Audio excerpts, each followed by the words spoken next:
George Washington's administration is dominated by Alexander Hamilton. And Hamilton had a particular vision of America. He saw commerce, industry, banking as the future of the country.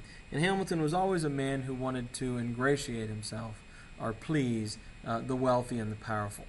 And that's what Hamilton is going to do when he gains control of our government. Now, Washington was kind of an absentee president in a lot of ways. He was never a great intellectual to begin with, and he found the business of running the country fairly dull. Jefferson was a strong and brilliant personality, but as Secretary of State, he immediately had to get on a boat and go to Europe and handle American diplomatic affairs. So that left Hamilton to run the government from his job as Secretary of the Treasury. Jefferson, by the way, as the leader of the Democratic Republicans, had a differing vision. He saw an America of kind of middle-class, self-sustaining farmers, and feared business and modern advancement in many ways. Hamilton will propose an economic plan, and the details of his plan are these. First off, he says we need to start paying down our debt, but also take out more debt. Hamilton believed that we should have a lot of debt to other countries and powerful people because he said that they would be invested in our country. Literally, they would want to see us succeed, and they would support the United States if we borrow money from them because they know that if we fail, they won't get paid back. He also wanted to pay back the bonds that we had given to soldiers at face value. We'll talk about why that's a big issue, but we had paid our soldiers during the Revolutionary War in many cases with bonds or government promises to pay them back. And some people didn't want to pay them at full value, and he did, but I'll get into that in just a minute. He wanted a Bank of the United States. This is a bank that would be, for the most part, run by private individuals, which is to say bankers, but it would hold America's money. So when America collected taxes or revenue in some way, they would put it in the bank, and then they would pay it out of that bank. And again, he said we need the banks to support the country because the banks are powerful. So if we give them the ability to do this, then they're more likely to support us. There were going to be tariffs, which are taxes on imports. He didn't want American manufacturers to have to compete with the British goods, so if we just put large taxes on British goods, he figured that would solve the problem. And finally, the sale of public land, I should add that. Remember, Jefferson has organized a plan to sell off the land in the West, and the money from the sale of that land would fund the government. And finally, a tax on whiskey. And we'll talk about why the whiskey tax is going to end up being so controversial as we move along here.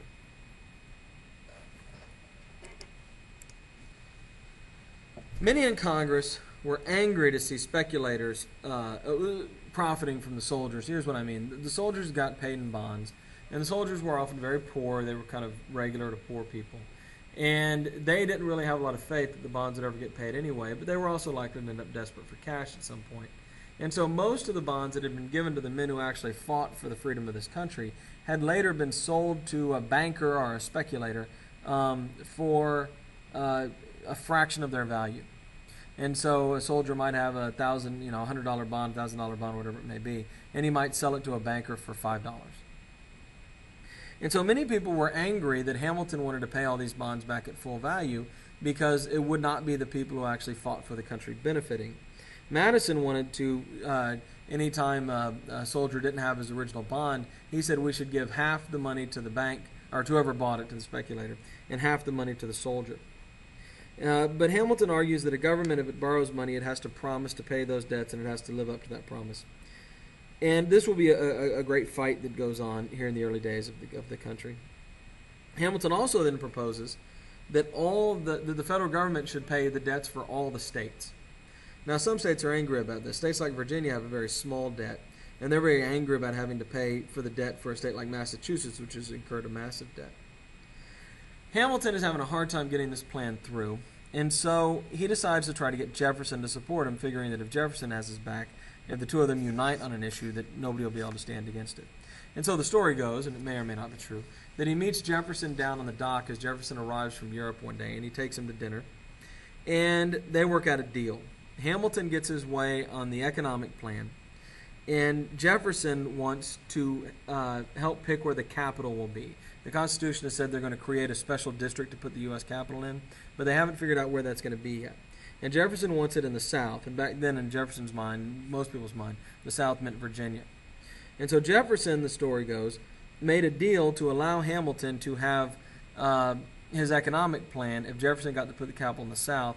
Jefferson banking or gambling that if the capital was surrounded by southern states, the Southerners would be able to influence the politicians in the capital and get their way.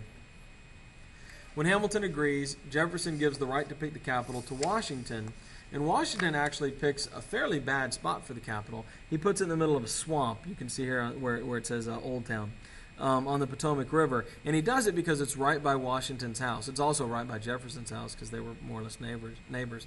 But Washington actually owned a lot of this land and the land around it. And Washington, people don't criticize Washington very much, but this was kind of a crooked land deal. Washington bought all the land around this, then said, let's put the capital here, and then sold all the land when the value went up when it was announced the capital was going to be there. So the capital is there mainly to benefit George Washington's pocketbook. So I guess it's appropriate it's called Washington. The Democratic Republicans will argue against Hamilton's plan. They'll say the Constitution does not give you the right to charter a bank. There's nothing in the Constitution that says you can create a bank. And Hamilton points to these three magic words that had been put in the Constitution that say Congress can do whatever is necessary and proper to meet its mandates. Well, Jefferson is horrified. He says, well, wait a minute, that's an elastic clause. It can be stretched to fit anything. It gives the federal government the power to do anything it wants. And Hamilton basically says, exactly. And so these three words, necessary and proper, will allow the Constitution, which was argued as being this incredibly limited document that didn't let the government do anything, these three words will mean that the federal government can do almost anything, or at least that's how it's been interpreted. Many people argue that and are still angry about that even today. But nonetheless, the bank opens in 1791. And Jefferson takes his argument to Congress, and they don't really care. Let's talk about the whiskey tax. Oh, whoops, there it is. Let's talk about the whiskey tax. The problem with the whiskey tax was not about people who wanted to drink. It was about farmers. The whiskey tax hit the Western farmers heavily. And it wasn't because they drank more, per se. Maybe they did, maybe they didn't. I don't know. But the thing is, if you were growing a grain and you had leftover grain at the end of the year, it would go bad. And so if you're a farmer, that sucks because that's your crop. That's how you make money. And so the farmers would turn their leftover grain into whiskey because whiskey's good for years. So basically it was a way of not losing your surplus grain. And then they would, of course, bring that whiskey across the Appalachians and they would sell it to people on the East Coast. And so when Hamilton proposes a whiskey tax, he's knowingly and intentionally proposing a tax that's going to hurt the poor farmers to the west because he doesn't really care about them. Now, they will rise up in rebellion. Here you see him tar and feathering a tax collector. And George Washington will become the first and only president in the history of the United States to ride out at the head of an army and put down the Whiskey Rebellion. But it's a great example of how Hamilton picked and had this policy of picking and choosing who he was going to hurt and who he was going to help with his economic policies. And who he was going to help was going to be large landowners, businessmen, wealthy merchants, Easterners, East Coasters, and who he was going to hurt was going to be everybody else. One thing that most of our founding fathers had been united on is they did not like what they called faction. Faction is what today we call parties. These are people who organize to take control of the government. Today that's the Democratic and Republican parties. But the people who wrote the Constitution and the people who fought the Revolutionary War constantly talked about factions as being terrible. The Revolutionary generation in particular was mortified by the idea. They were totally terrified of faction. But nonetheless, Alexander Hamilton created the first political party in American history, the Federalist. And they were immediately accused of corruption.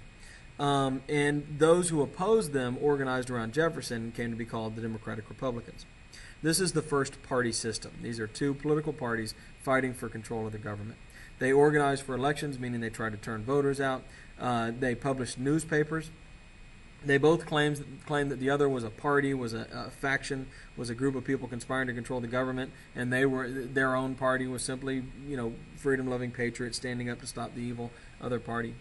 Madison was also a leader of the Democratic Republicans, so their leaders are Madison and Jefferson, and they liked this idea of the yeoman farmer, the independent farmer.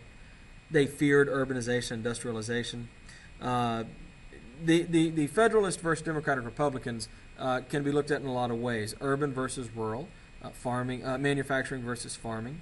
There was a north-south split, with Northerners more likely to be Federalists and Southerners more likely to be Democratic Republicans, and an east-west split, with Easterners more likely to be Federalist and Westerners more likely to be Democratic Republicans. But this political fight between the two would be the central battle politically in the early days of the country. They were also divided, by the way, on foreign policy.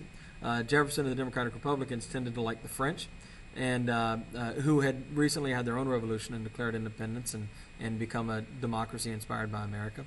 Whereas the Federalists tended to prefer Britain because we did a lot of trade with Britain, and that's where a lot of these people were making their money, by doing business with Britain, even though they were still a monarchy, so they were attacked by the Jeffersonian Republicans for being monarchists.